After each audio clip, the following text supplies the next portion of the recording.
بسم اللہ الرحمن الرحیم۔ شروع اللہ کے نام سے جو بڑا مہربان نہایت رحم والا ہے۔ السلام علیکم۔ کوّا دوسرے پرندوں کی طرح ایک جگہ سکون سے کیوں نہیں رہتا؟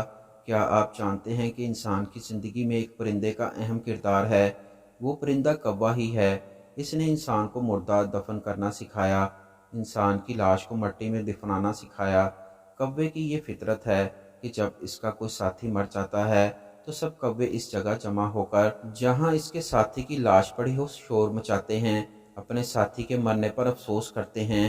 جس طرح کسی انسان کے مرنے پر اس کے رشتہ دار ساتھی انسان اس جگہ جمع ہو کر اس کے مرنے پر افسوس کرتے ہیں، مگر کوّے کے ہر وقت ڈرنے اور خوف میں مبتلا رہنے کے پیچھے کیا راز ہے جسے انسان نہیں جانتا؟ ایک شخص حضرت علی رضی اللہ تعالیٰ عنہ کی خدمت میں عرض کرنے لگا، یا علی، کوّا ہمیشہ ڈرا ہوا کیوں رہتا ہے؟ تو حضرت علی رضی اللہ تعالیٰ عنہ نے فرمایا، اے شخص، سن، یہ واقعہ کچھ اس طرح سے ہے کہ طوفان نوح گزر جانے کے بعد جب حضرت نوح علیہ السلام کی کشتی جودی پہاڑ پر پہنچ کر ٹھہر گئی تو حضرت نوح علیہ السلام نے روئے زمین کی خبر لانے کے لیے کوّے کو بھیجا۔ ہم نے کہا کہ ایک طرف کو زمین کی طرف جاؤ اور دیکھ کر آؤ، کیا پانی زمین سے نیچے اتر گیا ہے؟ کیا زمین کی مٹی نظر آ رہی ہے؟ کیا زمین نے پانی اگلنا بند کر دیا ہے؟ تو کوّا زمین کی خبر لانے کے لیے زمین کی طرف گیا، مگر زمین پر ایک مردار مرا ہوا جانور دیکھ کر لالچ میں آ کر اسے کھانے لگ گیا اور واپس حضرت نوح علیہ السلام کے پاس نہیں گیا۔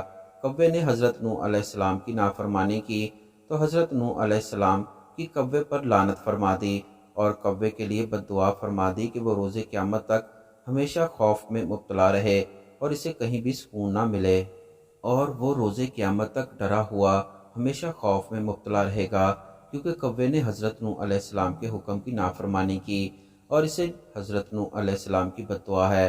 اللہ تعالیٰ کے پیغمبروں کی جس نے بھی نافرمانی کی، چاہے وہ انسان تھے یا جانور تھے یا پرندے، سب کو نقصان اٹھانا پڑا۔ اللہ تعالیٰ نے اپنے پیغمبروں کی نافرمانی کرنے والوں پر عذاب نازل کر دیے، پیغمبروں کی نافرمان بے ادب قوموں کو نیست و نابود کر دیا۔ ہر وہ انسان جو اللہ تعالیٰ کے بتائے ہوئے راستے پر چلتا ہے، دین اسلام کے مطابق زندگی گزارتا ہے، گناہوں سے دور رہتا ہے، اللہ تعالیٰ کی عبادت کرتا ہے، اللہ تعالیٰ اس پر اپنی رحمتوں کے دروازے کھول دیتا ہے۔ جس طرح کوّے نے حضرت نوح علیہ السلام کی نافرمانی کی، اسے روز